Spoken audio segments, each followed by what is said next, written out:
Good evening, everyone. On behalf of Lafayette Athletics, I'd like to welcome everyone to tonight's event and a very special welcome and thank you to our special guest, Dr. Jermaine Scott.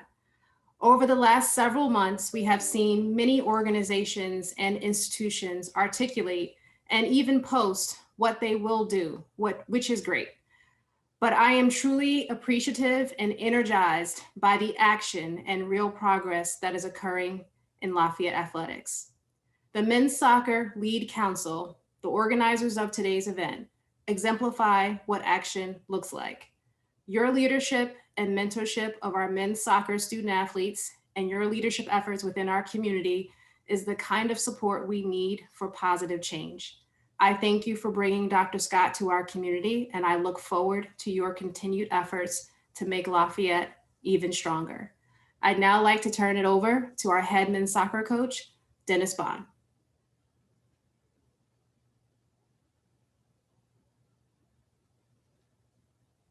You.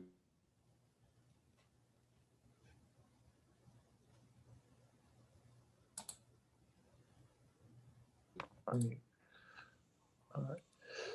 Thank you, Sharita. I appreciate it for those kind words. And again, I want to welcome Dr. Scott as well tonight. Very excited about his presentation and also very excited to introduce the chair of our lead council, Julian Plummer, class of 2015. Julian was a four-year starter for us, three-time All-Patriot League athlete and a 2012 Patriot League champion. But thinking about Julian today and going to introduce him, I think the greatest thing I can say is maybe he has an underrated quality as a leader, which is reliability. And his leadership of the lead council goes back to his playing days when he started all 75 games that Lafayette soccer played during his 4 years. And now that reliability is showing off in his leadership of our lead council. So again, I want to thank Julian, you and our lead council for everything you're doing for our program and our student athletes. And I'll pass it off to you.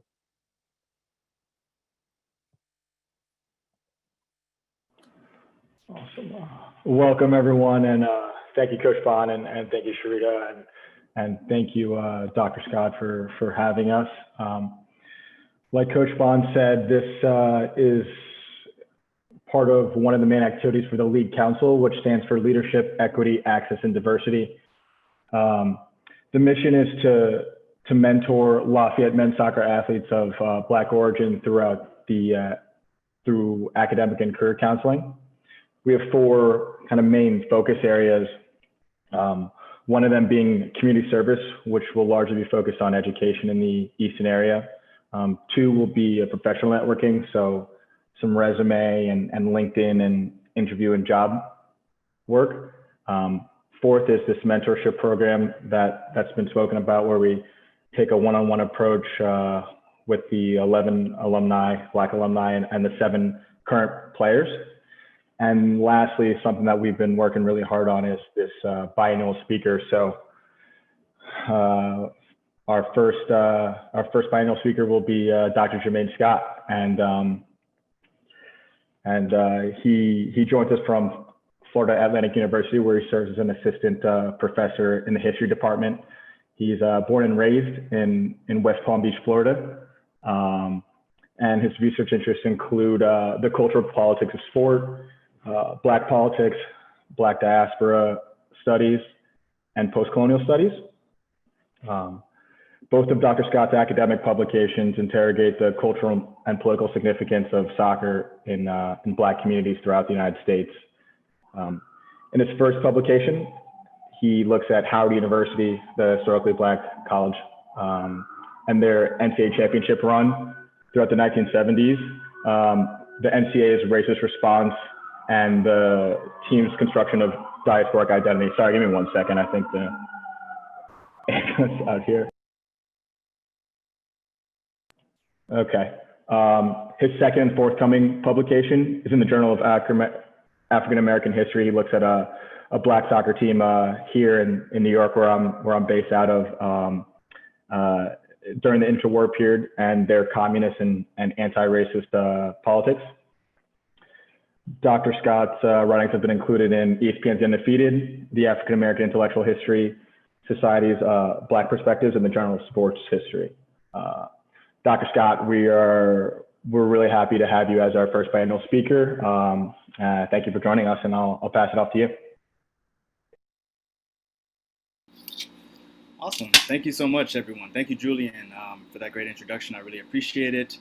And first, I really want to thank Lafayette College, of course, the Director of Athletics, Sharita Freeman, the Men's Soccer Lead Council, of course, for inviting me to have this conversation, and specifically Coach Gabriel Robinson, Coach Dennis Bond, Brian and Scott for arranging all of the logistics for this presentation. I really appreciate all the hard work that went into getting me here. Thank you.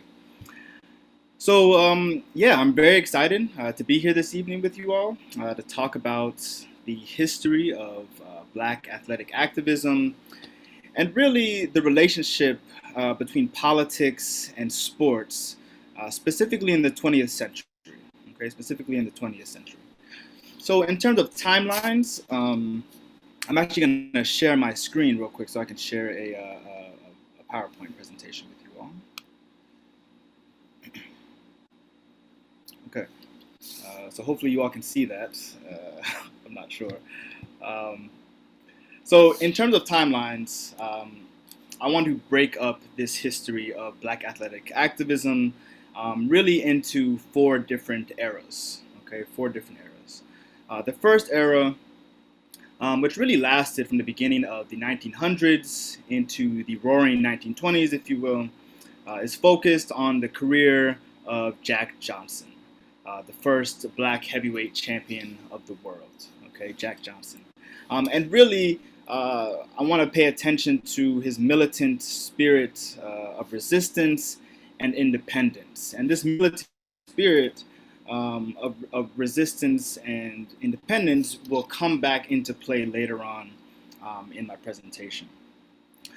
During the second era of Black athletic activism, which really covers the years prior to, during, and after World War II, we'll really focus on the careers of Joe Louis,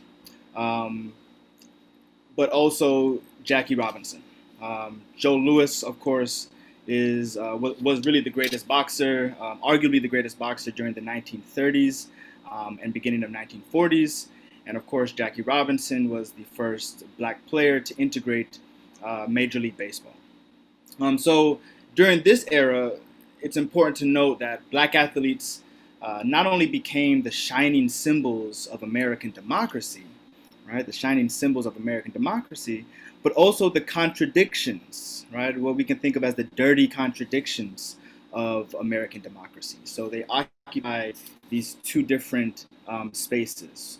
One space being, a highlight, kind of the purest example of, racial equality in the U.S., while the other source is really thinking about these Black athletes as kind of a way to expose, right, the contradictions of American democracy. That on the one hand, they can represent America in these kind of national, international matches, but when they come home, they're still facing Jim Crow laws. Okay, so I want to think about how to think about Black athletic activism during this period. Then the third era that we'll discuss is known as the Revolt of the Black Athlete. And before, really, again, to think about this Joe Louis, Jackie Robinson era is to really think about kind of a sporting nationalist politics, right? A sporting nationalist politics. And I'll explain and walk through all of this as we go. After that era, of course, we have the Revolt of the Black Athlete. And this is when athletes, both in the collegiate level and the professional ranks, broke with this earlier, more conservative tradition of Black athletes by speaking out, right, against the racial injustices that had been plaguing the country really since slavery. Okay, and the fourth era that I want to discuss is the contemporary moment. The contemporary moment and the relationship between this long tradition of Black athletic activism and the Black Lives Matter movement, okay? Now, during this presentation, we should keep in mind this relationship, right, between politics and sports. People would try and tell you, right, that there's no place in sports for politics. Well, I'm here to suggest quite the opposite, okay? Sports are deeply, deeply political. In fact, what I hope to convince you all of today is that when we hear people say, politics have no place in sports, right? What they really mean is that Black politics have no place in sports, that counter politics have no place in sports, right? That more broadly progressive politics, right, has no place in sports.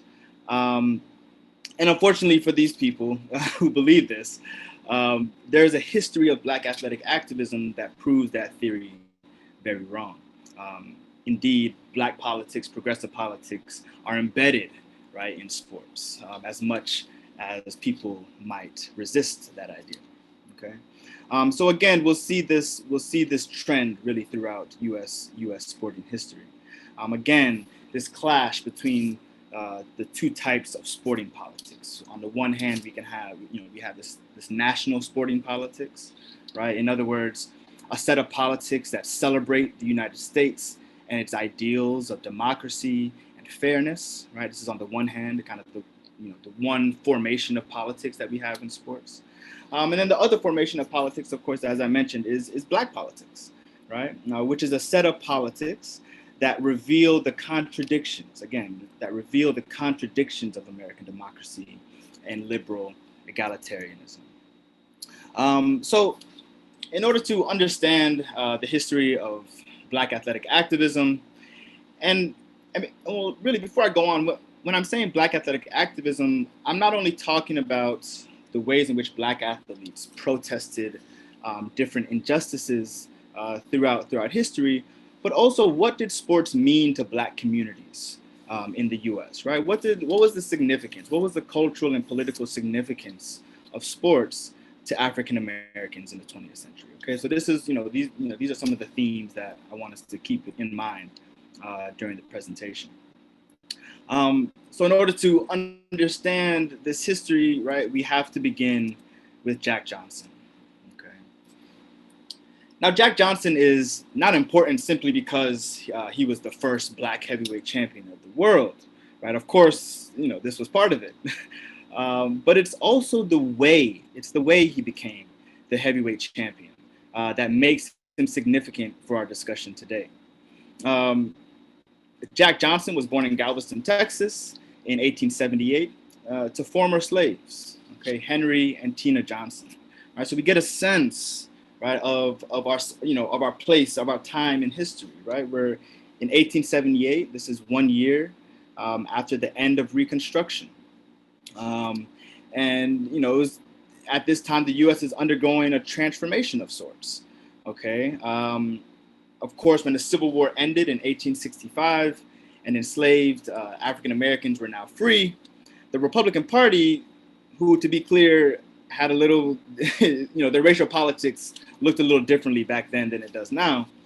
The Republican Party enacted essentially martial law across the South, right? This is right after the Civil War.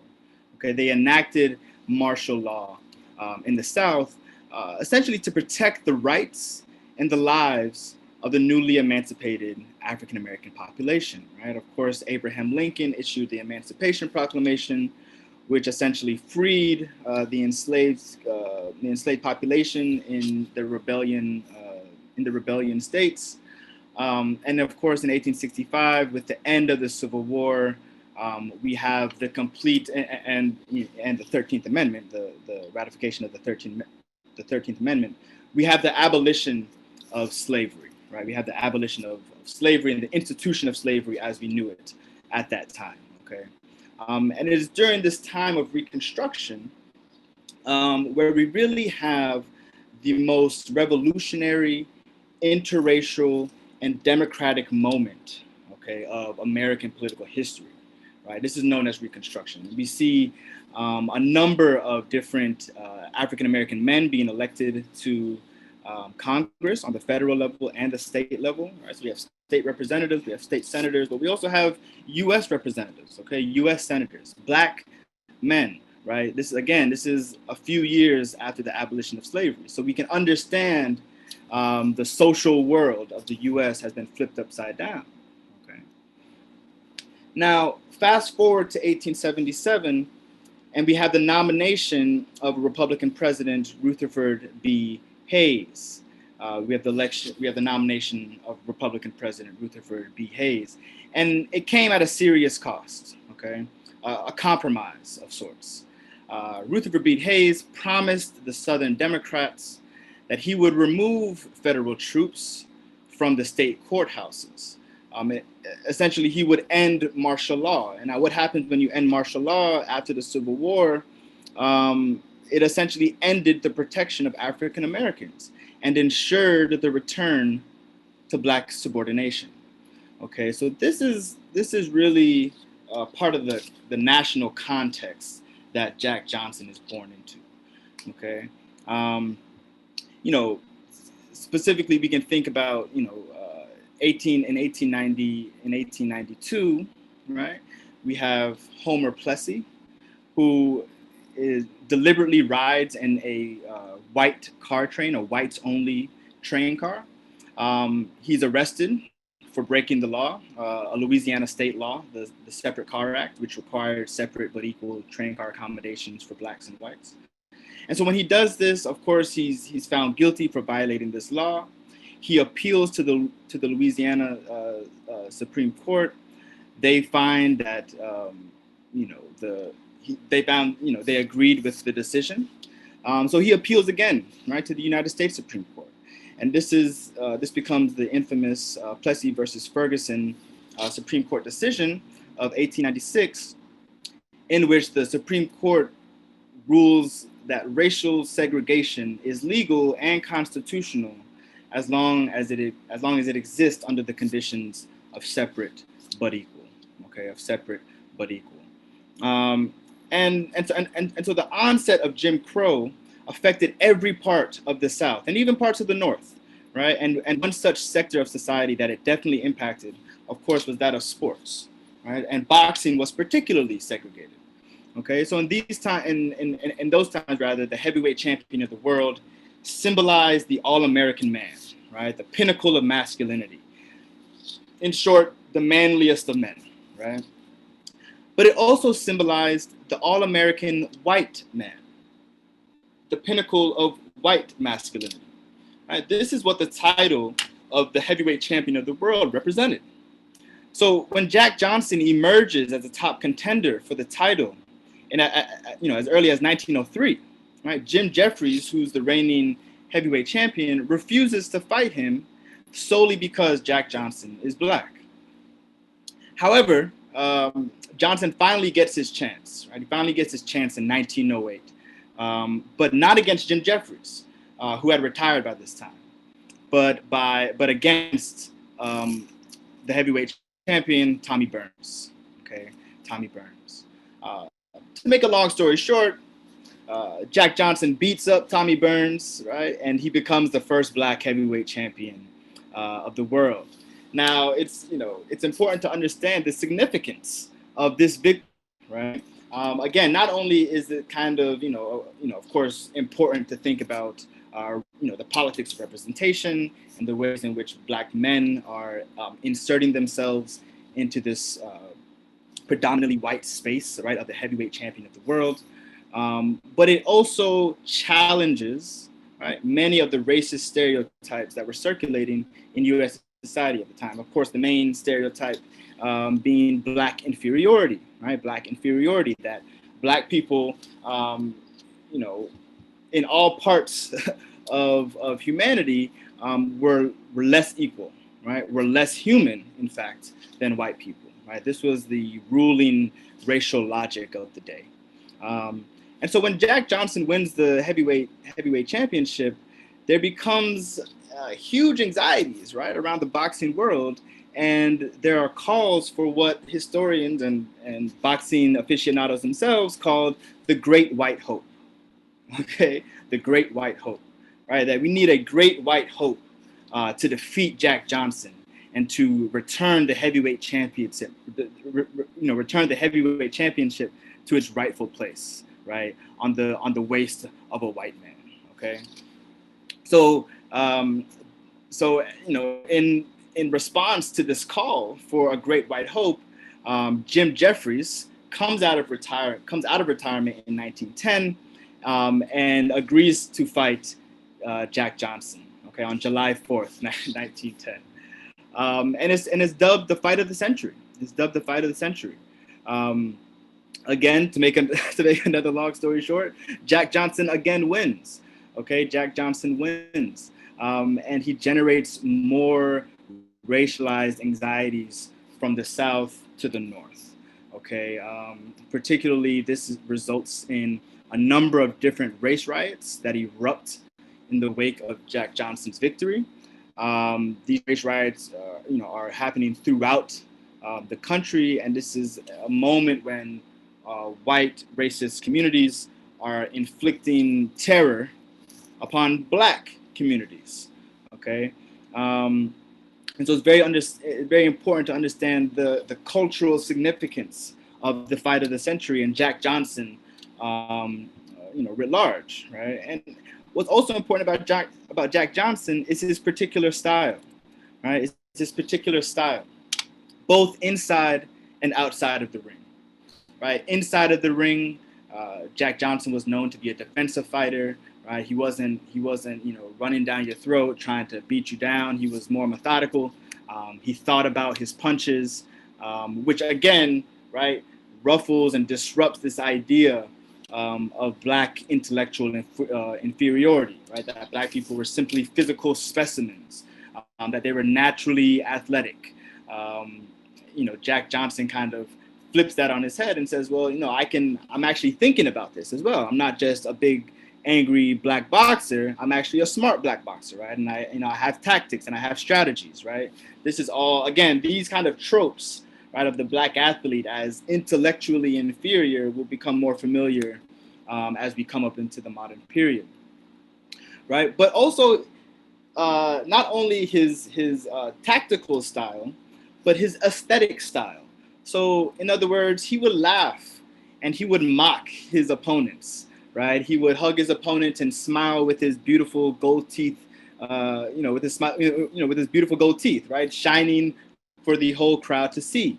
He would, mock his opponents by telling them, is that all you got? Or hit me here, right? Really kind of egging, and mocking and taunting his white opponents. Mind you, right, we are in a time, right, when a Black man could be hung and lynched for simply looking, right, at a white man, right, or a white woman, right, which we'll get into soon, right.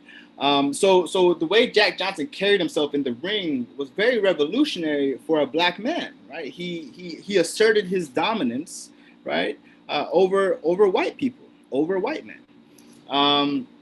But it was really outside of the ring, right? So we know, we can understand how great of a boxer he is, right? He was the heavyweight champion of the world, okay? But it was his style outside of the ring that really generated a lot of these social and racialized anxieties. And this is due to the fact that Jack Johnson was known for driving fast cars, right? He wore fancy clothes, okay? But more provocatively, he dated white women. Right? He dated white women, and he was public about it, right? He was very public about his lifestyle, right? His kind of flamboyant lifestyle. In short, he transcended every and any racial custom of Jim Crow America. Okay, he completely defied notions of respectability, and especially Black respectability, which caused a number of different members of the Black elite to look down on Jack Johnson for kind of flouting his kind of public life in the open like that. it's really, again, his public display of independence, right? Is kind of this assertion of self-independence really leads to the demise of Jack Johnson. It really leads to the demise of Jack Johnson. In his public, his public life generated racial anxieties, and specifically on the level of the federal government, they prosecuted him in 1913 under what was called the Mann Act, right? Under what was called the Mann Act, which prohibited the transportation of women, particularly white women, across state lines for quote unquote immoral purposes. Now he was found guilty, although the woman in question, Belle Schreiber, was actually his girlfriend. Again, it's his white girlfriend. So he understood what he was doing. He understood that he was, crossing and transgressing these racial boundaries. Okay. Nevertheless, he went into self-exile and traveled throughout Europe for the next 7 years. Upon his return, he served his time in prison, which was about a year and a day, and would later offer his services to a young and up-and-coming Joe Louis in 1935. Okay, Johnson would eventually die in a car crash in 1946 at the age of 68. However, his legacy would not be forgotten.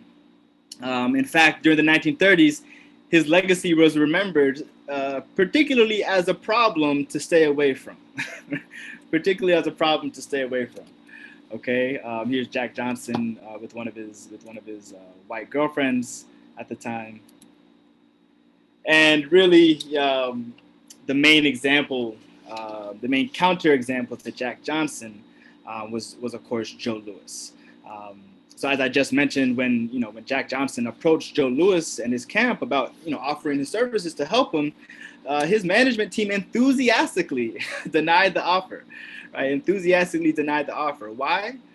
Well, for obvious reasons, right? Jack Johnson, again, he generated a lot of personal problems throughout white America, right? He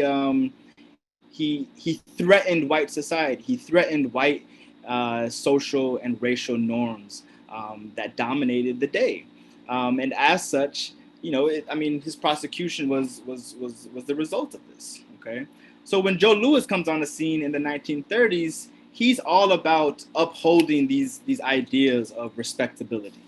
So, for example, Joe Louis, when he comes to prominence in the 1930s, his trainers gave him lessons, right, in table manners, for example. They gave him directives not to taunt his white opponents, right? And again, most provocatively, they told him to never be caught alone with a white woman, right? So there's ways in which Joe Louis's career was a response to the career and anxieties generated by that of Jack Johnson. Okay, but Joe Louis, more than becoming a symbol of respectability and Black respectability, he really becomes the shining symbol of American democracy. Specifically, again, we're in the 1930s and 1940s. So he becomes the symbol of American democracy over fascism and Nazism, okay, over fascism and Nazism. In 1935, for example, Joe Louis beats Primo Carnera, the Italian Primo Carnera, who's also the poster child for, of course, Mussolini, all right, and fascist Italy.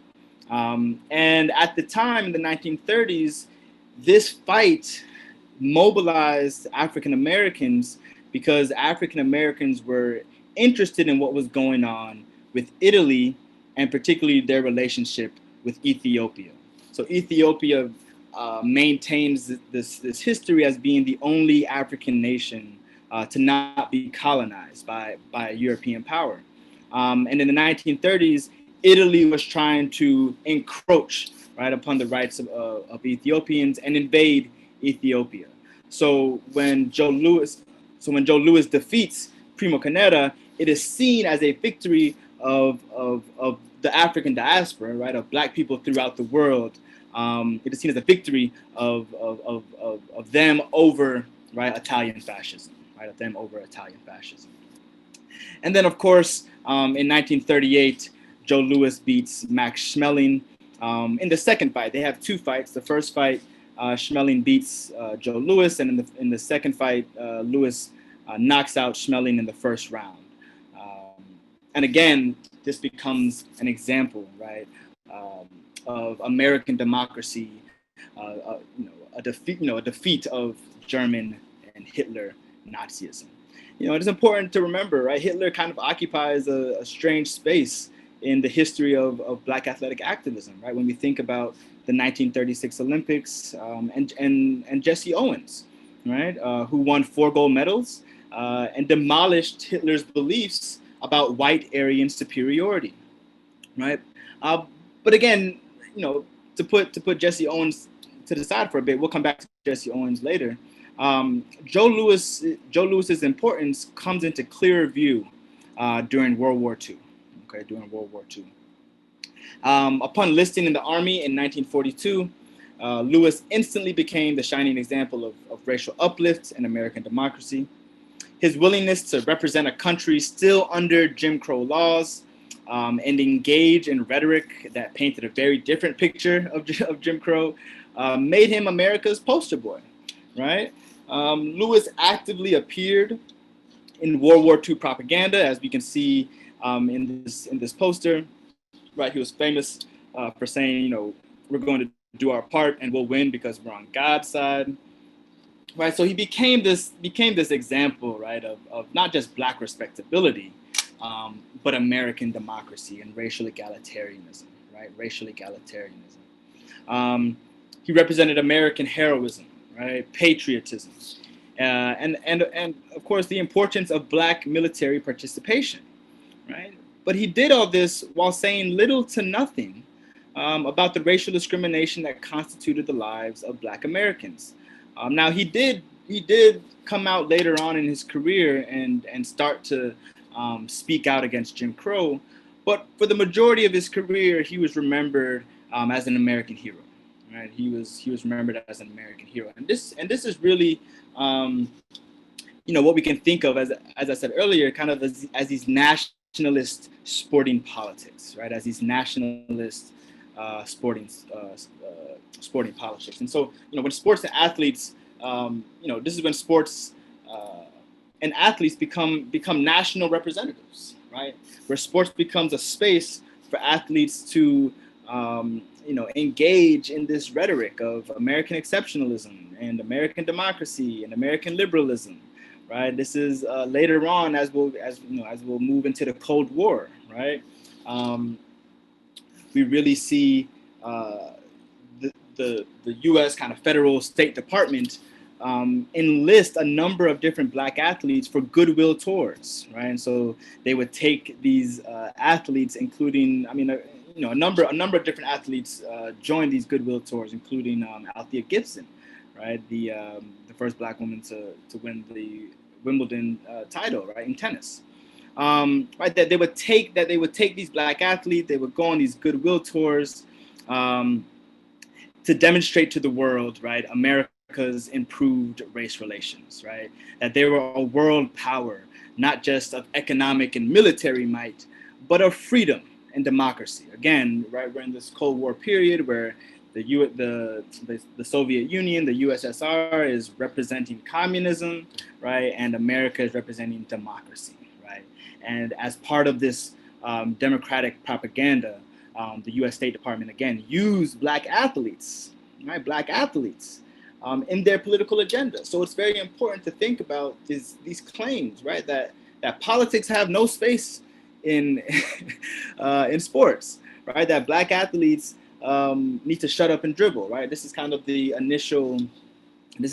original articulation, right, of shut up and dribble, right?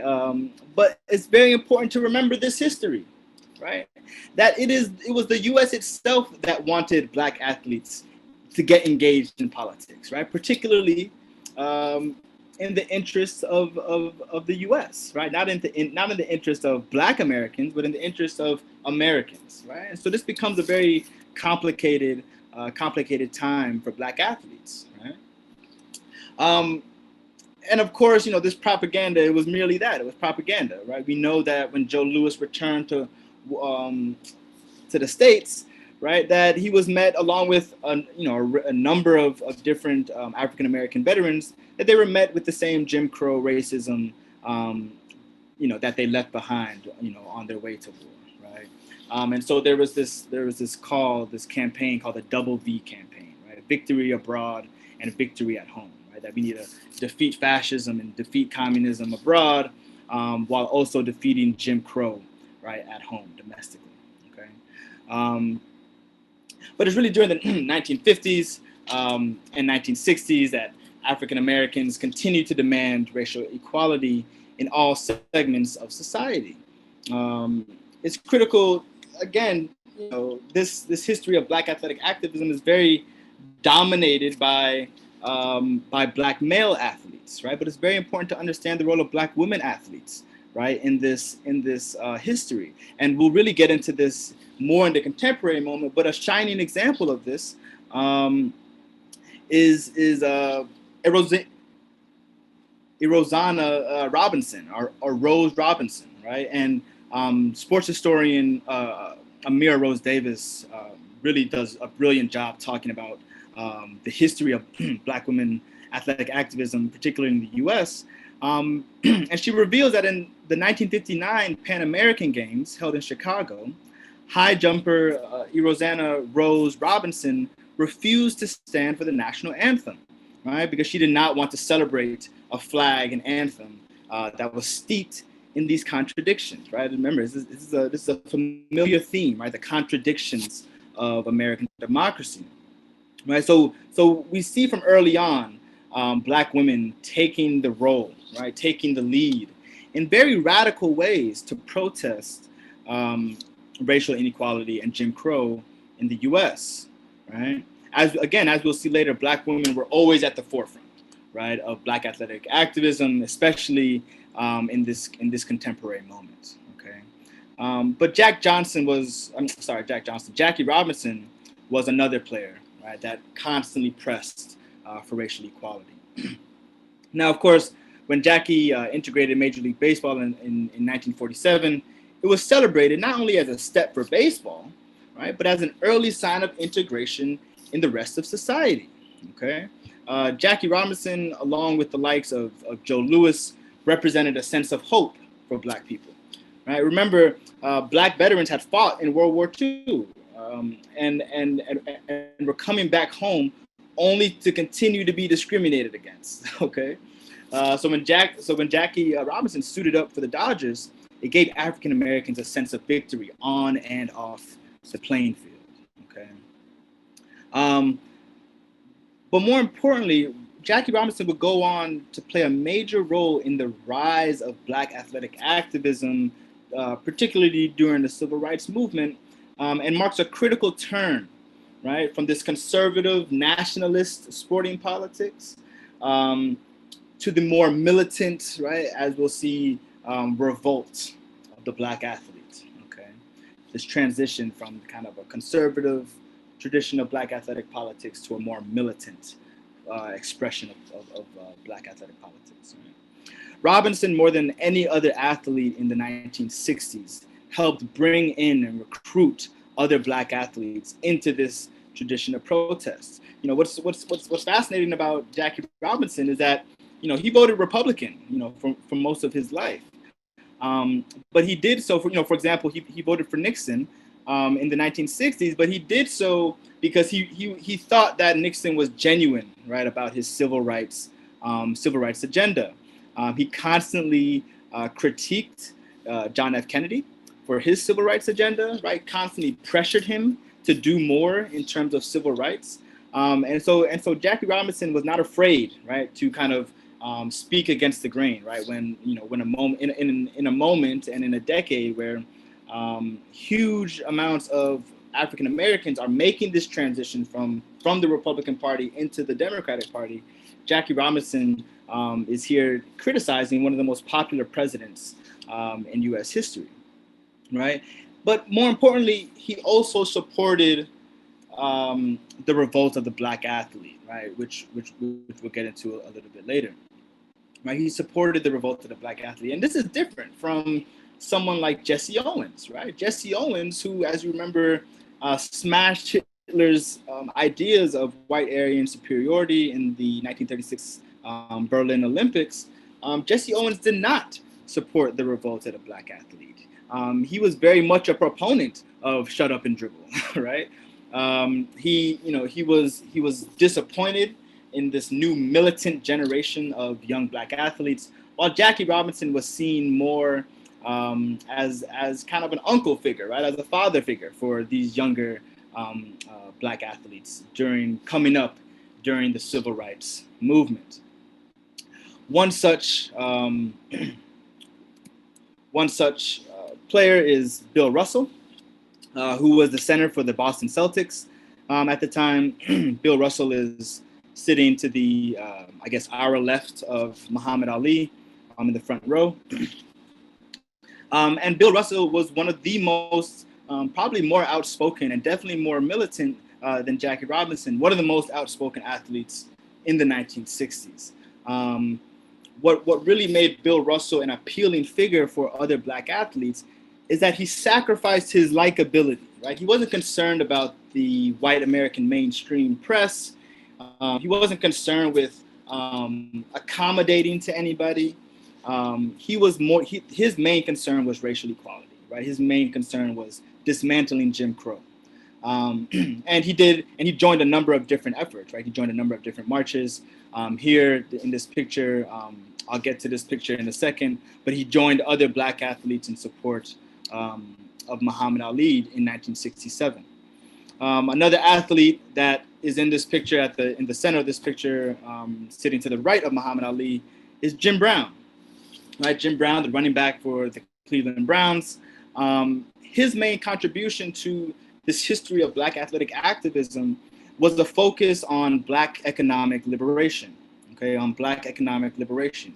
Black capitalism is another way to think about it, which was a central tenet, right, to the Black Power movement. This idea that black people need to open up their own businesses and generate and participate within the mainstream American economy, right? So most notably, Jim Brown creates the Negro Industrial and Economic Union in 1966. And they're really interested in supporting or helping grant small business loans, helping with professional advice, and really a general expansion, right, of black businesses and a black economic base. And of course, we have Muhammad Ali, right, which is kind of the main point of this picture. This picture is a picture of the Ali Summit, right, which was held in Cleveland in 1967. And this is right after Muhammad Ali refused to be drafted, right, into the war, right, into the Vietnam War. Draft evasion is the specific term, and in the Ali Summit, a number of different players from a number of different sports. So of course, we have football, we have boxing, of course, and we have basketball with Bill Russell and Lou Alcindor, who is to the right of, our right of Jim Brown in the front row. Lou Alcindor, also known as Kareem Abdul-Jabbar. This Ali Summit is a moment when all these athletes came to support Ali and try to understand why he was evading the draft, why he did not want to fight in Vietnam. And at the end of the day, they came there to support Muhammad Ali, right? They came there to support Muhammad Ali in his decision, to show a sense of black solidarity in the sports world, right? In the sports world, particularly with one of the most polarizing figures of the sports world in the 1960s and 1970s with Muhammad Ali. Of course, he joins the Nation of Islam. He threatens, again, all of these racial and social norms, and he really regenerates this legacy and this spirit of Jack Johnson's militancy and independence. Okay, so these were some of the, of course, the main leaders and the main highlights of this tradition of black athletic activism, particularly in the civil rights movement.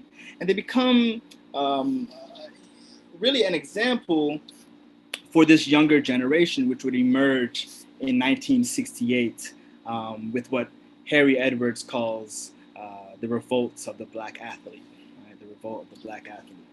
And the revolt of the black athlete, and I know I'm running low on time, so I'll try to pick it up. The revolt of the black athlete was really an effort, right, for black Olympians to think about how they could use their platform, right, their role as sports figures, as a platform to protest and challenge and resist racial inequality that persisted, right? So this is 1968, right? We have the Civil Rights Act of 1964. We have the Voting Rights Act of 1965, right? And in 1968, right? So this is after these major civil rights, pieces of civil rights legislation. We still have black athletes, right, pressing the issue, right, letting the world know on the world stage of the Olympics, right, that black people still suffer from racial discrimination and structural inequality, right? So we have the formation, right, at the lead of Harry Edwards with the Olympic Project for Human Rights, right? The Olympic Project for Human Rights. And at first, what they were going to do was boycott the entire Olympics itself, right? They were going to boycott the Olympics itself. But this becomes a great opportunity to think about the conflicting position of black athletes, right? That at the end of the day, they, most of the athletes, all the athletes really wanted to compete, right? They wanted to compete in their sport because, this is what athletes want, right? They're about competing. They're about showing their dominance in whatever sport that they want to do. But also boycotting wouldn't have given them this platform, right, for the entire world to see. And so what they decided to do is they decided to actually attend the boycott. To attend the Olympics, but to protest in individual ways. So everyone could have made up their own ways of how to protest, racial inequality in the U.S. And this is the famous picture of John Carlos and Tommie Smith and Peter Norman raising the Black Power salute, right, with the black gloves, fists. No shoes with the black socks. And Peter Norman, importantly to note, the Australian, is also wearing a pin, an Olympic Project for Human Rights pin, as you can see, as well as John Carlos and Tommie Smith. Peter Norman actually went to them and said, "Hey, how can I participate? How can I support you all?"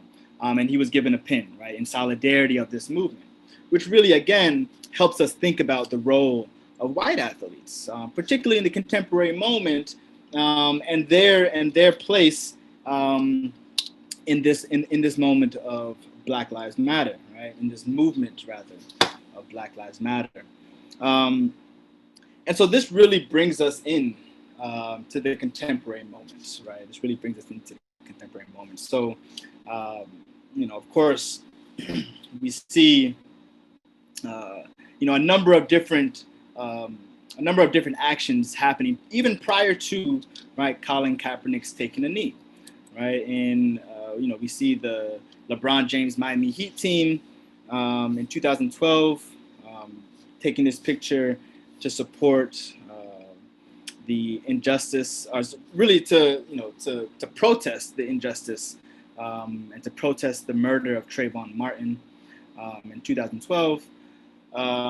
Also, as I mentioned before, right, the role of Black women athletes were a critical part particularly in this fourth era of Black athletic activism, right? So in the summer of 2016, right, WNBA players wore all Black warm-up shirts to protest the recent killings of Black people at the hands of unarmed Black people at the hands of police officers, and they were fined. Right, the teams involved were fined $5,000, while the players were fined $500, and eventually the WNBA rescinded those fines to be on the right side of history.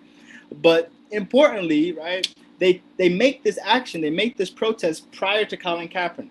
Okay, prior to Colin Kaepernick, and it's important to center that, because oftentimes Black women athletes and Black women get left out of the picture, right? They get left out of that history, right? So it's very important to understand that even before Colin Kaepernick took a knee, right, that we had Black women in the WNBA already making these demands, right, for justice.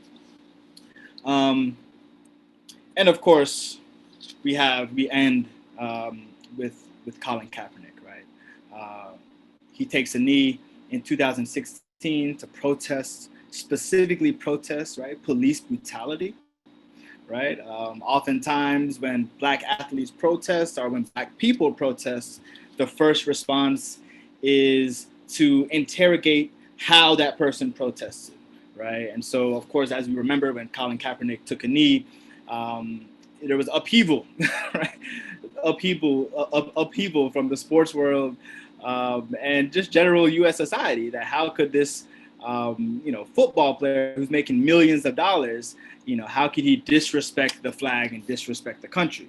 Obviously that's a very ahistorical argument, right? When we understand the history of the U.S., we understand that the U.S. had never respected Black people, right, or Black athletes, and so this is what Colin Kaepernick was trying to protest. Of course, he is released, and he's released from his job, and he's still unemployed from the NFL. I wear his jersey in solidarity with him. But he really, again, starts this really mass movement. In the beginning, you see a few other players in the NFL come out and support him. Of course, when the soon-to-be former president Donald Trump came out and called the protesting NFL players SOBs, we saw this kind of mass rally around the protests, right? Really, again, we could talk about the aftermath of Colin Kaepernick's protest and Q&A and kind of how that unfolded, right? But if we fast forward only a few years, right? We fast forward only 4 years later, right? In 2016, nobody, of course not nobody, but a lot of people were not happy, right, with Colin Kaepernick. A lot of people did not agree with Colin Kaepernick. Only 4 years later, right, with the brutal lynching of George Floyd, do we now see, right, the mass protest taking over, not just in the NFL, not just in the NBA or the WNBA, but even in soccer, right? To kind of bring it back home to, to our beloved sport of soccer. I grew up playing soccer, so I have a personal affinity to it. Right, we see in Major League Soccer and the National Women's Soccer League, right, the creation of Black Players for Change in the MLS, and the Black Women Players Collective, right, in the National Women's Soccer League. We see similar collectives and coalitions popping up in the National Hockey League, okay, and of course we see individual athletes throughout different sports, including tennis and baseball. And all of these protests are rightfully protesting, right, the continued and persistent discrimination and structural racism, right, that frames our U.S. society. So again, it's very important to understand that when people say, sports, there's no place for sports in politics, what they really mean to say is that there's no Black politics. There's no space for Black politics in sports, right? There's no place for progressive politics. There's no place for a politics that disrupts the status quo, right? And the status quo, quite frankly, needs to be disrupted because throughout the entirety of U.S. history, that status quo has rested upon racism, white supremacy, and overall Black subordination. So I want to end there, and then we can open it up for Q&A. There's a couple of things that I had to skip over for time purposes, but I'm really looking forward to the questions, and I hope we can have a really good discussion about, what does the future look like, right? What does the future look like for Black athletic activism, and how can we continue, right, to mobilize and organize athletes, not just in the professionals, not just in the professional leagues, but also on the collegiate level, right? How can we encourage our student athletes to find the power that they have, right? So Missouri's team was a fantastic example a few years ago, right? About the power that athletes, college student athletes have in this moment, in their fight, in the fight against racial injustice. So I'll stop there. Thank you all for allowing me to go through this history with you all, and I look forward to the Q&A session.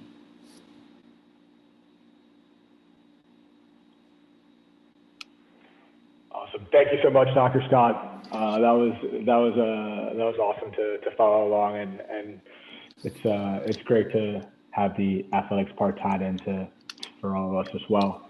I just want to send a reminder out to everyone that you can use the Q&A feature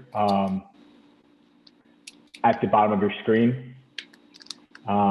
So I'll start with one of the first questions we have for you, Dr. Scott. As an athlete, when confronted with negativity and pushback when trying to stand up for what's right, how do you positively react despite pushback? So I guess to revert, go ahead. Well, if I heard the question correctly, the question is basically, how do we respond to I guess pushback from the outside to athletes who are trying to engage in these politics? Is that right? Yeah, correct. And just I guess any real sense of negativity. Yeah. I think athletes, particularly student athletes, are in a strange position, right? So I taught a class at the University of Virginia last year, and it was full of student athletes. It was a brilliant class. They were all brilliant students.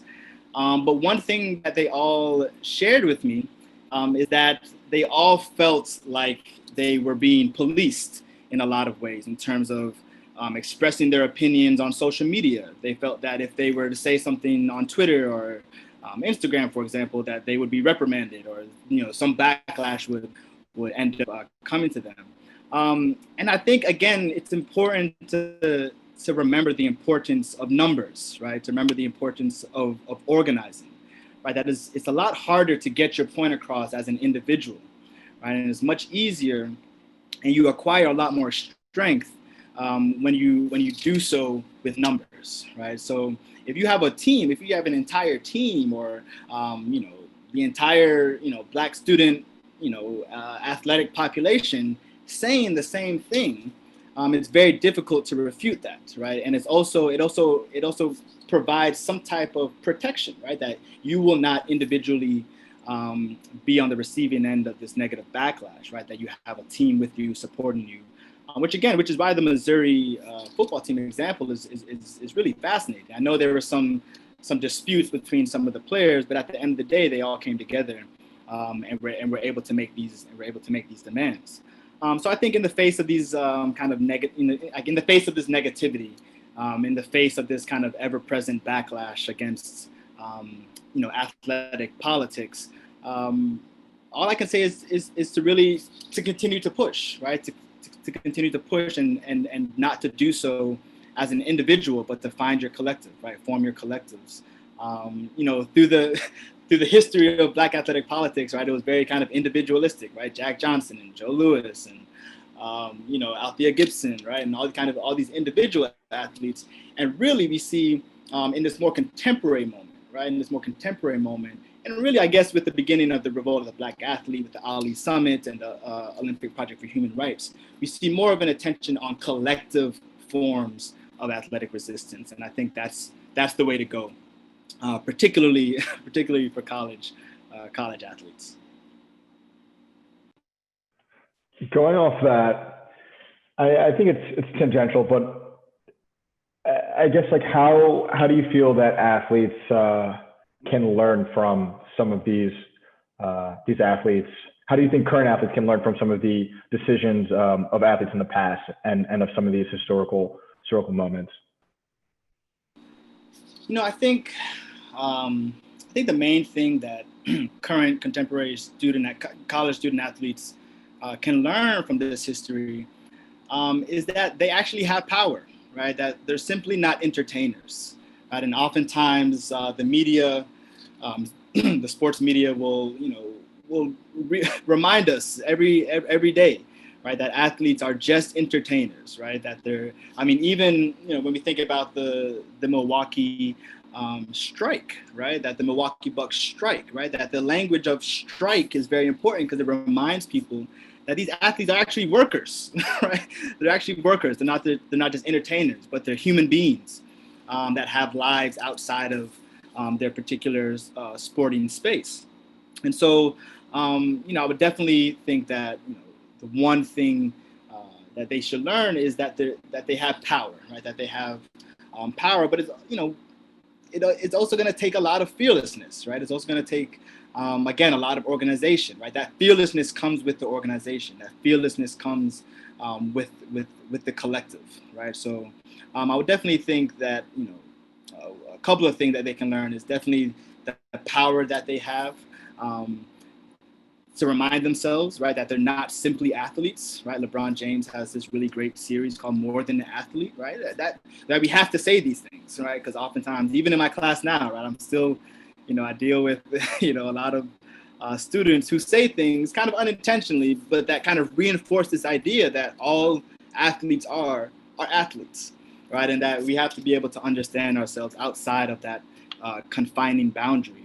And once we are able to do that, then we're able to realize our power, right? We're able to realize, what's at stake, right? We're able to realize what's at stake and the ways in which athletes can push these protests forward, right? It's particularly thinking about, again, college athletes, particularly in the big money making sports like football and basketball. There's a lot of power there, right? In those student athletes, right? The choice to strike, the choice to not. The choice to refuse one's labor, right, for an institution is a very powerful move. Now, I'm not suggesting, you all, go up in arms, right? But you all do have power, right? And it's very important to understand how much power athletes actually have. This one, I like this question because I think for me, especially just in the time frame of Colin Kaepernick taking a knee. I remember going to work. I was like, oh yeah, like that was awesome. But then I remember I was like, and then I got to work, and I mean, just our usual NFL talk definitely had a different tone. And I was just so surprised at how like binary everyone's reaction was. So going off of that, we've definitely seen some changes, but one of the questions is, which I think is pretty funny. Why do you think Roger Goodell had such a change in attitude? Do you feel it was pragmatism or a genuine change in heart? No, I definitely don't think it was a genuine change of heart, right? This is the pressure that a lot of sport authorities are feeling right now, right? We see this in Washington, right, with the change of the football team's name, right? That this wasn't a brand new demand to change the name, but it was the amount of pressure that was applied that made it evident, that made it very clear that this was unacceptable anymore. Roger Goodell has a horrible history of running the NFL, particularly as it relates to issues of domestic violence. But even, of course, in this case of racial equality, right? There's I'm thinking of the practice, or the tryouts rather, that the NFL coordinated for Colin Kaepernick, and how essentially it was just kind of a whim. It was just kind of a practice that was put together real quickly to appease and to appeal to the public, right? That kept applying this pressure. And so, no, I don't think Roger Goodell had a change of heart. I do think people can change. Don't get me wrong. I do think people can develop their politics. I think there are a number of different examples of that. But I think, based off of his history as chairman of the NFL, I don't think he all of a sudden woke up one day and had a change of heart. I think this was the result of Black athletes and non-Black athletes, not just in the NFL, but throughout the sporting world, applying pressure to those in power, right? Applying pressure to those main decision makers, right? That really essentially dictate their leagues, right? So, and again, this is not specific to Roger Goodell. I think, we're seeing, the chairman of the Washington football team is slipping, or the owner of the chairman Washington football team is slipping me right now. But this is the same case, right? That black players, indigenous communities were constantly pressuring them to change the name, right? And it was only because of the mass pressure that generated over the summer and prior to the summer this year that I felt made the difference. Another important topic that you thankfully touched on, and I think that's something that I've also kind of learned a lot more about in the past 6 to 9 months, is intersectionality, and especially how the Black activism in athletics and the feminist movement can kind of coincide. Do you have any commentary on that, and how you think the movements and I would even say, and I'd definitely say even the oppression kind of coincide? Yeah, absolutely.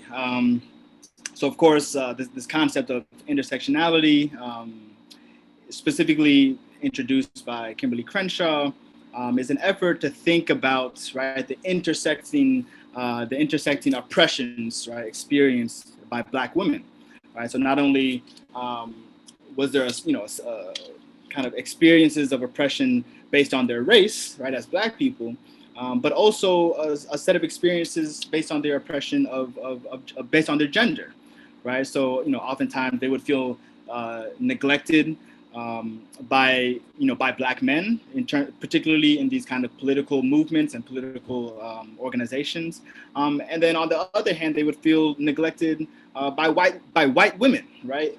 And so Kimberly Crenshaw comes up with this incredible concept known as intersectionality, which is an effort to understand these intersecting oppressions.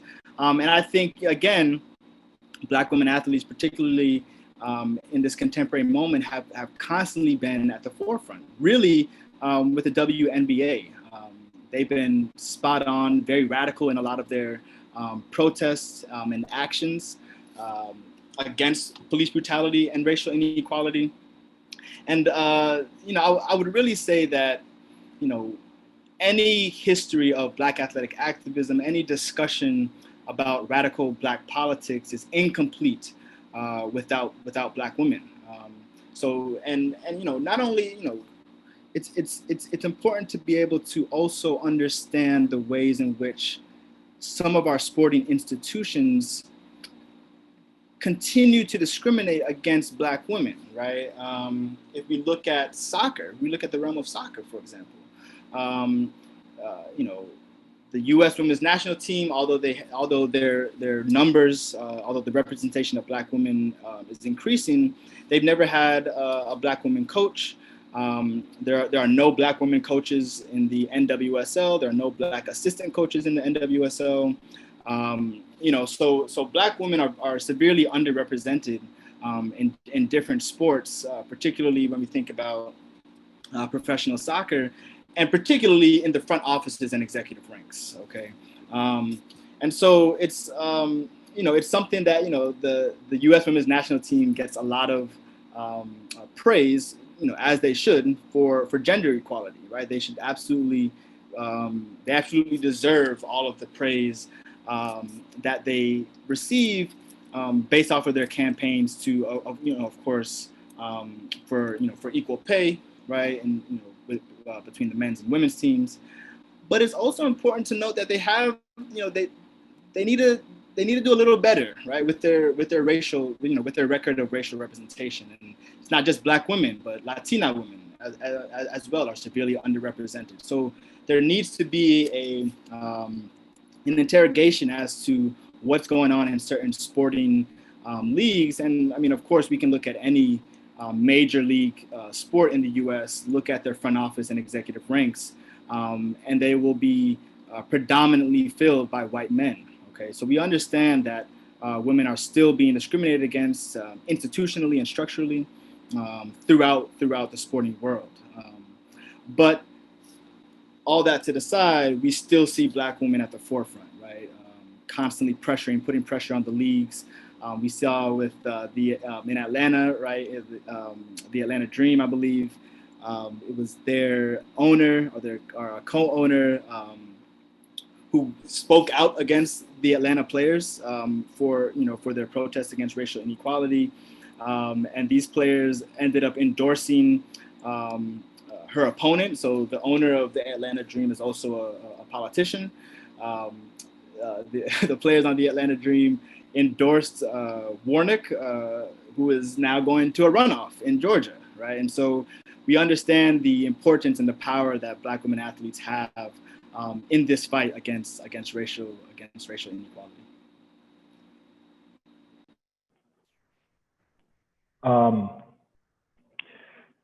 Another question is, while we're told to be more than an athlete, I think we've seen instances where platforms have been suppressed if the individual is somewhat using a platform that in a way that may not align with the broader or larger Black Lives Matter movement. I guess, what's your response to, I guess, any conflict between some activism in athletics that may not necessarily align with the Black Lives Matter movement, and if you think there's any larger repercussions? Because I think even as well, just the whole Black Lives Matter movement, there's the phrase, and then there's just like this organization as well. And there seems to be, especially in American culture, where things kind of get conflicted and things kind of get a little messy and people have nuances. So it's interesting. Yeah, there are some definite, there are some different, I wouldn't say disagreements, but different approaches, right, to this movement for Black lives, right? That's kind of another way we can put it, right? The movement for Black lives. And first and foremost, I think let's think about the similarities, right? So we, as you pointed out, Julian, you kind of have the organizational structure of Black Lives Matter, and then you have the phrase, right? The kind of the ideology, if you will, of Black Lives Matter. And I think one similarity between all three of these entities, kind of the organization, the phrase or ideology, and the way it is captured in the sports world, is that they all agree on the basic idea that Black lives do matter, right?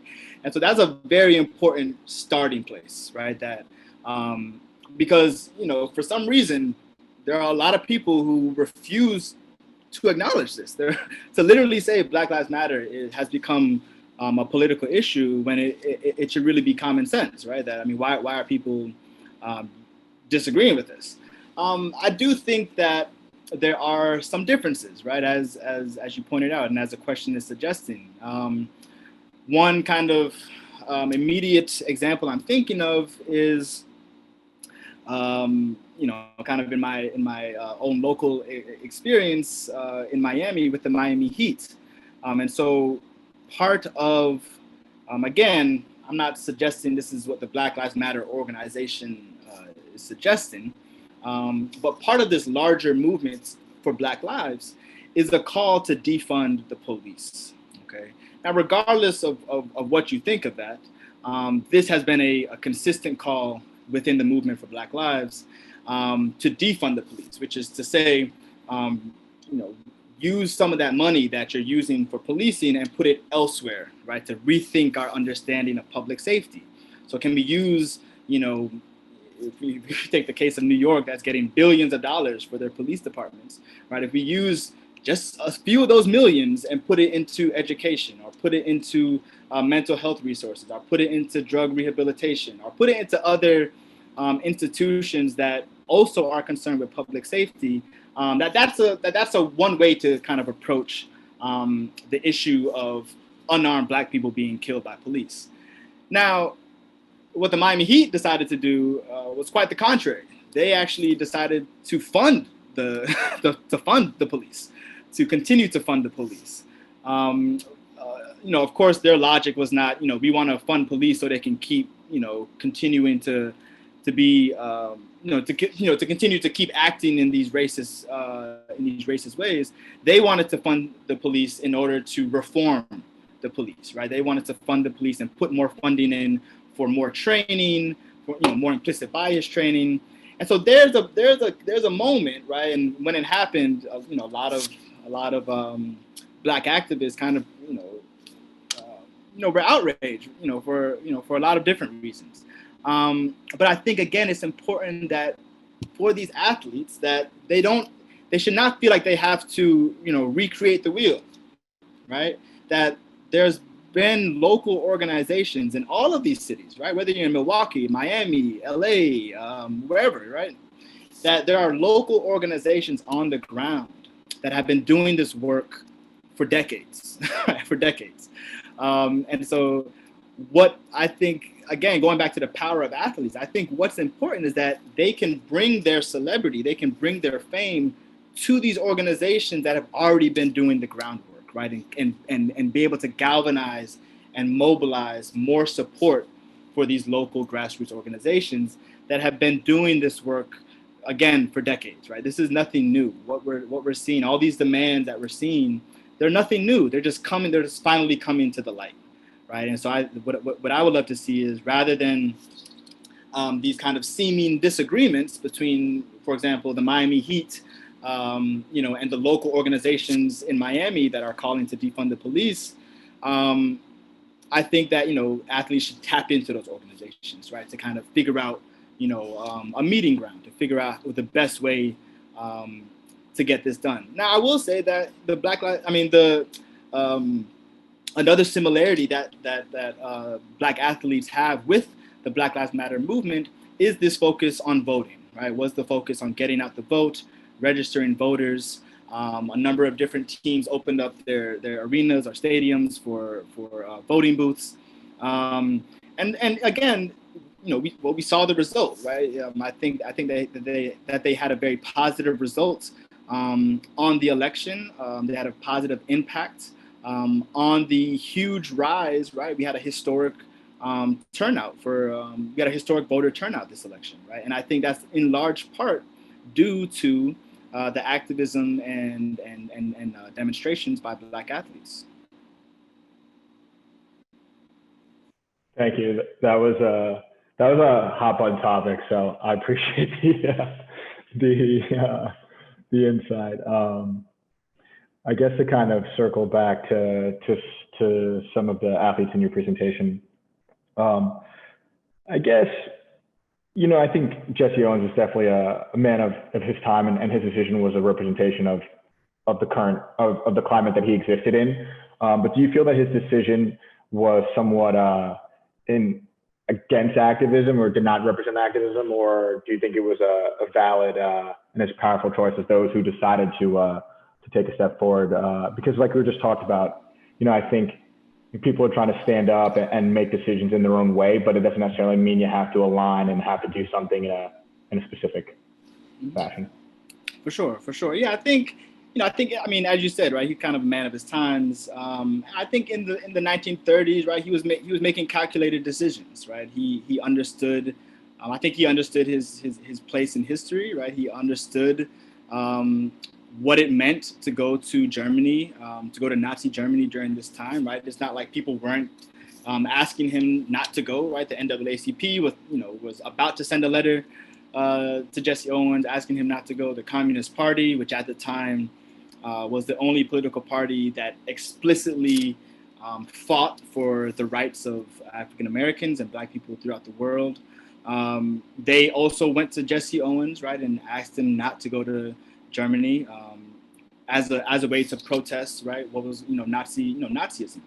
But again, kind of thinking about the decision of the Black Olympians, right, in 1968 to still go to the Olympics, right. I think there was a continuum of thought between Jesse Owens in 1936 with the revolt of the Black athlete choosing not to boycott. But I think later on now, when we get into the 1960s, right, where Jesse Owens actually has an opportunity to support the Black athletes who are protesting racial inequality, I think he also makes a conscious choice not to support them. And I think history is going to judge him for that. Again, Jackie Robinson supported them, right? So his contemporaries, were doing the opposite, and he chose to not support fellow athletes who were simply protesting racial inequality, right? And so, oftentimes, like when we get caught up in this discussion about whether someone should have supported it or someone shouldn't have supported it, what gets lost is the center of the protest, right? What gets lost is the content of the protest. And again, all Black athletes have been trying to do, all Black athletes have been protesting, since Jack Johnson's victory in 1908, is that Black people are equal, right? Is that Black people are equal, that Black people are human beings, and Black athletes are not simply athletes, right? That Black athletes are also part of Black communities, right? That Black athletes understand when, they understand when Black people say, the police have a very contentious relationship with Black communities, right? These Black athletes understand that, right? So, I think that at the end of the day, right, history is going to judge Jesse Owens, but I think, he knew what the protest was about, right? He understood this wasn't some, radical left conspiracy theory, right? This was simply to protest racial inequality. And so, I don't want to be too hard on Jesse Owens, but I guess history will do that. So. Understandable. Thank you. I guess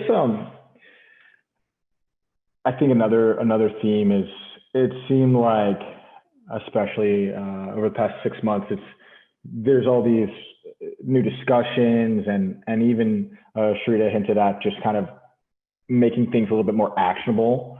And then people kind of criticizing certain athletes' decisions that aren't necessarily actionable. They're more just to bring light. I guess what I'm saying is, what do you think some action items that athletes, both amateur and professional, should target, maybe in the near-term future, and I guess even broader speaking, long-term, to create some change? Yeah, that's a great question. It's a difficult question. I think what some of the items that Black athletes should focus on. To be clear, right? One clear item was getting people registered to vote, right? That was a clear action item that athletes across different leagues came together around to help register more voters, right? So that's one clear example. But again, I think what would be another kind of great development in the history of Black athletic activism is if these teams tap into the local conditions, right? And so, what would it mean for the Milwaukee Bucks to tap into the local Milwaukee organizing community and figure out some of the local conditions that they're fighting for, right? That they don't have to necessarily think of all these, huge, grandiose ideas. For example, in Miami, right? That there's this, there's calls throughout the country, right? I don't want to stay on Miami, but there's calls throughout the country to close, old prisons, or to halt the construction of new prisons, right? These are things that athletes can easily get behind and support. And I think doing so on a local level would definitely be more effective than doing it on a national level, right? I think they have that national platform to call for certain items, but I think when you tap into the local organizing, you'll realize a range of different action items that are constantly being discussed, right? That are constantly being discussed. And again, they already have support, you would think, from their local cities, right? That Miami already has the support of most of Miami fans, right? And so it'll be interesting.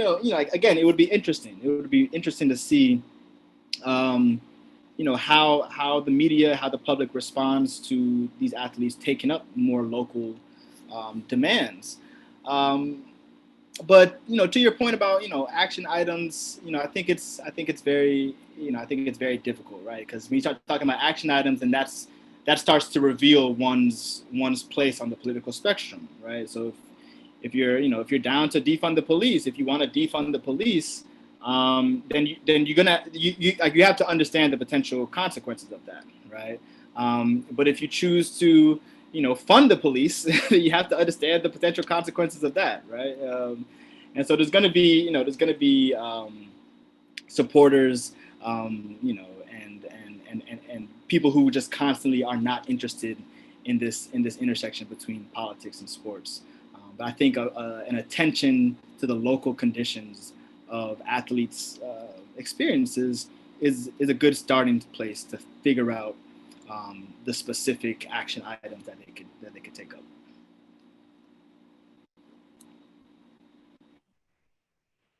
I think that also ties into, I guess another area was Michael Jordan, who was one of the first like major athletes of that regard, and of that level of popularity. And it's been interesting to see, obviously, The Last Dance, but also to see how his role has changed, especially with the NBA draft past couple of days. I guess the question is largely like, do you have any commentary on that? And one of the things about Michael Jordan, obviously, as well as, he's from rural North Carolina, and then he's going to play in Chicago. It's a time of its own, but I guess if you had any commentary on Michael Jordan's role and evolution. Yeah, I was waiting for the Michael Jordan question. So it's important to situate, Michael Jordan in, a long history of kind of Black athletic apolitics, right? Kind of the apolitical nature of certain Black athletes. And this really, we can really see this manifest and materialize really with O.J. Simpson in the 1960s and 1970s. With his endorsements and sponsorships of the Hertz rental car, right? So OJ becomes this first kind of corporate Black athlete, if you will, if you want to think about it like that. And we all know the infamous phrase, right? I'm not Black, I'm OJ, right? And that, so there's this connection, right? There's this correlation between being a corporate athlete, a corporate Black athlete, right? And suppressing one's Blackness, right? Suppressing one's Blackness. Or another way to put it, there's a correlation between kind of being a corporate athlete and suppressing one's Black politics, right? And this is really what we see with Michael Jordan, right, in the 1990s, where he refrained from publicly supporting, again, thinking about local politics, right? He refrained from supporting a local Black politician at the time, even though people are saying that if he does endorse this person, that it'll really help his campaign. And his response is, Republicans buy sneakers too, right? And so this becomes the template, if you will, for the next decade and a half, next 2 decades, right? Where we have Black athletes. Largely, of course, you have your individual Black athletes continuing the legacy of Black athletic activism, but Michael Jordan really sets the template for depoliticized Black athletes, or apolitical Black athletes, or corporatized Black athletes, where the only politics like that, they're not interested in Black politics. The only politics they're interested in is green politics, right? The politics of money. And we see this kind of, we even see this kind of happening into the contemporary moment. Howard Bryant has a really great book called The Heritage, which kind of traces this history, starting with Jackie Robinson. And he sees people like LeBron James, for example. He calls them peacekeepers or peacemakers, right? That LeBron James, the power that he has, right? That he has as much or even more power than Michael Jordan in the sense of his talent and his greatness and his success in the NBA. But what makes him different from Michael Jordan is that he's willing to talk about these issues of race. But even further, what makes him different from, say, Colin Kaepernick is that he's not willing to sacrifice, right, his career for these things. Now we can, Howard Bryant wrote that a couple of years ago, and things have changed since then, obviously. But we still see kind of this influence of corporate money in Black athletic politics, right? Particularly in the contemporary moment. I mean, even even Colin Kaepernick, as much as I love the guy, I mean, he was sponsored, and he had a contract with Nike, right, during this long moment of unemployment, right, that he was still getting paid and being supported by Nike. Now, does that mean that Colin Kaepernick is no longer a radical? No, right? It just means that there are decisions that had to be made to survive, right? He didn't have a job. But going back to Michael Jordan, right? We see Michael Jordan kind of more involved financially, if you will, in the movement for Black Lives, right? So he's donating different amounts to different organizations, and you kind of wonder, well, why now and why not during the 90s, right? And again, this particular moment, 2020, we have to be able to read different protests or different actions with a critical eye, right? When every single corporation that you can think of is coming out with a Black Lives Matter statement, you have to think, well, why didn't they come out with that statement, 2 years ago or 5 years ago or 10 years ago, right? When the one constant between all these years is that Black people is police brutality, right, against Black people. And so you wonder, right, it makes you wonder why all of a sudden these corporations are interested in Black lives. And I kind of had the same questions for Michael Jordan, but again, he kind of sets this template as kind of this corporatized Black athlete, to where to the point where one's success, one's fame, is at the expense of one's politics. Thank you. On the point of, I guess, applying pressure, I think we've seen one of the more divisive moments in at least my lifetime. Do you have any advice for college students and college student athletes who are seeking to initiate and drive reform, especially while they also start to develop their own political conscience as well? I think it's really easy, and we've obviously seen now how divided and how polarized American politics has become. So I guess just any advice to student athletes who are looking to initiate and drive reform? Yeah, I mean, I guess simply is to be fearless. I know that's a lot easier said than done, but you really have to be fearless. You really have to be fearless, and again, that comes with being able to mobilize and organize other athletes on campus, right? That you shouldn't feel like you are alone, and for institutions, for predominantly white institutions where you have a small Black student population, or you have a small Black student athlete population, right? One of the main ways to organize is to create organizations, right? Like the lead council, to create organizations, to create spaces rather for Black athletes to come and join and discuss their common experiences, right? But also their differing experiences and the ways in which they want to see their institutions, athletic departments, improve. So again, it's very easy. It's easier said than done. Be fearless. Powers in numbers, organize in numbers. Don't think you have to burn the system down overnight. We've been trying to burn the system for 400 years, and it's still up, right? So understand that you're going to meet resistance, but understand that this particular moment in history is a very special moment, and that you have, you always had power. Yeah, you always had power, but this particular year, 2020. That power is definitely magnified. Also, don't feel like you have to, again, don't do it alone, right? That, I would hope that Lafayette has some incredible administrators. The fact that Lafayette College has a Black woman as the athletic director is important to note, right? It's very important to note that we don't see this in a lot of universities.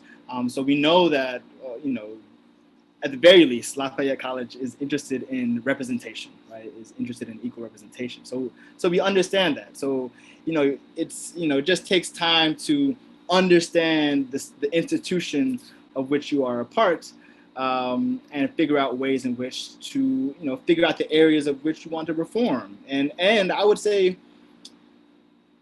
reform might be selling yourself too short. Right, that I would say, transform is more of a helpful term to think about this moment. That, if you're reforming a system, only so much progress is going to be made, right? But when you transform a system, right, you're really rethinking the entirety of that institution, right? People wanted to reform slavery. People wanted to reform the slave trade, right? But it wasn't until people decided we need to abolish the slave trade, right, is when we started to see real changes, right? So even in the language that we use, to think radically, right? Think radically, think critically.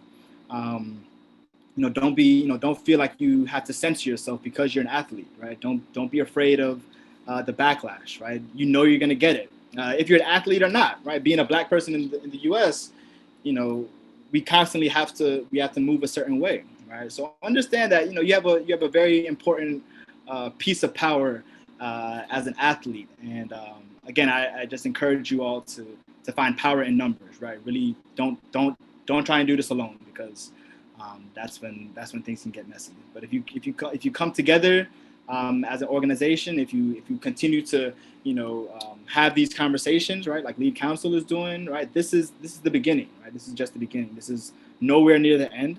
I'm sure Lead Counsel is going to continue to further these efforts, and so there's already a template on campus, right? Again, don't think of it that you have to do it alone. Tap into Lead Counsel, see how you all can collaborate. All these different things, right? I'm saying all this to say, understand your institution, right? Figure out what your institution looks like, how it operates. But first and foremost, you have to organize a collective. You have to organize an organization. Awesome. I think that was definitely very fitting to wrap things up. I want to thank you again so much for joining us and for taking the time, and especially for answering those questions without necessarily being briefed. I want to thank Lafayette Athletics, Brian Scott, Coach Bond, Coach Gabe, and Sharita as well. We can also, I'd say, and thank you to all the participants as well. It was great to have all these people on. So stay tuned for more stuff from Lead Counsel and from Lafayette Athletics. And I guess lastly, Dr. Scott, if there's anything else you kind of want to leave the people or leave the audience, any concluding thoughts or anything else, I'm happy to give you the floor. Yeah, thank you, Julian, again. Thank you, Lafayette College, for inviting me. Really, I would be remiss to not mention, the contemporary political climate that we're in. Julian, as you mentioned, we are in an incredibly divided time. We are a incredibly divided country. And I just want to encourage you all to just, stay the course, right? That I'm optimistic about where we're going. But more specifically, I'm optimistic about kind of where Black politics is going. It seems like kind of similar to, I hate to kind of bring this example back up, but similar to Jackie Robinson critiquing John F. Kennedy, right? That we have to hold our leaders accountable, right? Whether it's Republican or Democrat. I think we have a better chance holding our president-elect more accountable than we do with this current president. But to continue to fight, right? To continue to fight. That just because one victory seems to be coming to an end, that doesn't mean the struggle is over, right? And so continue to fight, continue to understand your power as athletes and just as citizens in society, right? That you all have a power that is unmatched, and that if you tap it into the necessary channels, transformation can happen, right? Transformation can happen. So yeah, I definitely want to leave on a positive note with all the negative news that's been flooding us in the past couple months, to continue to fight. So, and thank you again. Appreciate it.